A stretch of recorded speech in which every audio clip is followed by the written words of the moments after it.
Ate Silvana. My name is Ate Silvana. So, ayun nga, nasa hotel kami. And can you see, papakita ko po yung itsura ng hotel namin.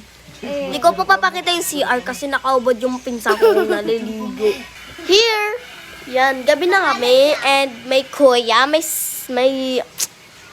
and may pinsan, and the hair na makulit na pinsan, and my sister. Kidididing! So, maganda din po kasi dito. Tapos may swimming pool. Pakita ko po sa inyo bukas Tsaka may agad. basketball! Wala basketball. So, ayun nga. And, wait lang. Ayan, oh. Ayan. Can you see my cellphone? Oh. Tapos pakita niya yung ano doon, yung tanong. And, ang taas, guys. Sobrang taas, sobrang Ah. easy. Ayun, guys, oh.